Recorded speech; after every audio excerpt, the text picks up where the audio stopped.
Bonjour à tous, on se retrouve pour le quintet de jeudi soir direction l'hippodrome de Paris-Longchamp pour le prix de Longchamp, dernier quintet des Jeudix en Réunion 1 course 5 départ 18h sur un terrain bon souple 3,4 annoncé par France Gallo, dès 3 ans, 2400 mètres, 16 partants, ça va être un peu chacun les siens dans ce genre d'événement. Merci à toutes les personnes qui like, j'espère que tout le monde va bien. Il y a eu un message d'Alain sur la vidéo de lundi, donc on a dépassé à peu près 12 200 vues et on a fait 1050 likes. Donc il a écrit, ça fait moins de 10% de la communauté, c'est pas beaucoup. Je pense qu'on peut largement faire mieux et je rappelle que de liker c'est gratuit et ça permet de référencer un maximum la chaîne YouTube et de la faire connaître à ceux qui la connaissent pas. N'hésitez pas à vous abonner également à la chaîne C'est gratuit et de cliquer sur la cloche des notifications et ça vous permettra d'être au courant dès la mise en ligne de la vidéo et de partager vos idées, vos avis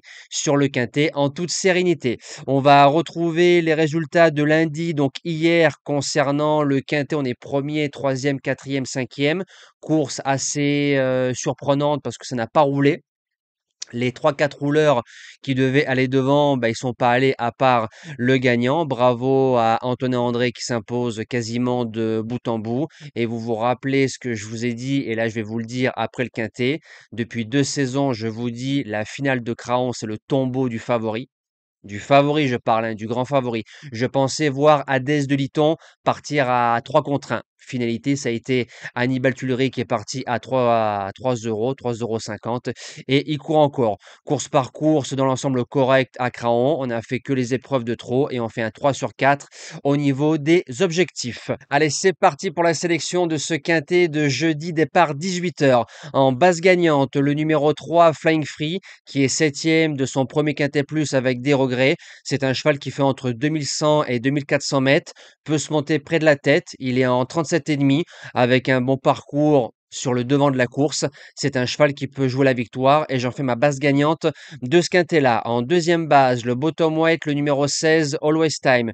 Jument qui a couru 4 courses, qui a fait 4 sur 4, 3 sur 3 au niveau des courses à condition. Deuxième pour son premier handicap, battu par Britannia qui a fait l'arrivée de quintet à Vichy au mois de juillet, deuxième, peut se monter dans le peloton de tête.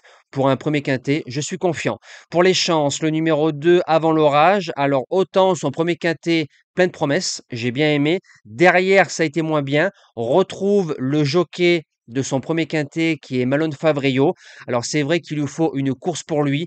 Faut que ça roule. Cheval qui attend, mais avec les bons wagons, il peut finir largement dans le quartet de ce quintet-là. En quatrième position, le 8, Sizeman. Premier quintet, premier handicap, première fois à 2400 mètres. Son père s'appelle Size Star, donc gagnant du prix de l'Arc de Triomphe 2009, si ma mémoire est bonne, a battu Golden Disc, qui a fait 6e bien couru d'un quintet récemment.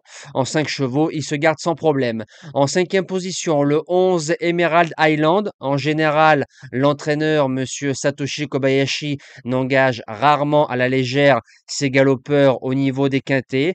Ses courses au niveau des courses en province sont plutôt correctes. On est en 34,5. On est bien placé pour un premier quintet. Il aura son terrain. Je garde. En sixième position, le 7 Princesse d'amour a couru 3 quintets, 3e, 5e, 6e, fait entre 1800 et 2400 mètres, façonné Maison du Bois, attentiste, on va venir faire que la ligne droite, et si devant ça se bagarre, elle viendra ramasser les chevaux fatigués. En septième position, le 12 Vie secrète, alors autant comme Avant l'orage, son premier quintet plus, j'ai beaucoup aimé, derrière ça a été moins bien, la jument était en 36 de valeur, on redescend en 34,5. Certes, il lui faut le bon parcours, mais je pense qu'en 8 chevaux, elle se garde sans problème. Et je termine avec le numéro 9, Don't Shut Me Down. C'est un cheval qui a des lignes plutôt correctes, a gagné son premier handicap d'entrée de jeu à Saint-Cloud, a répété avec la surcharge. Je trouve que le lot est très ouvert. On arrive dans cette épreuve bien placé au niveau des poids, l'entraînement Brandt, le jockey qui est en forme. Je me dis que ça peut coller pour jouer un lot dans cette épreuve. Nous, on se dit à demain pour le quintet de Vincennes Vincennes. On retrouvera les trotteurs avec grand plaisir. Je rappelle que sur ma chaîne YouTube, il y a des vidéos tutos pour ceux qui ne savent pas jouer ou ceux qui sont à la recherche d'idées au niveau des tickets, comment les faire, champ réduit, champ total. Vous retrouverez tout ça dans la playlist. Bon visionnage à tous et bon quintet les amis.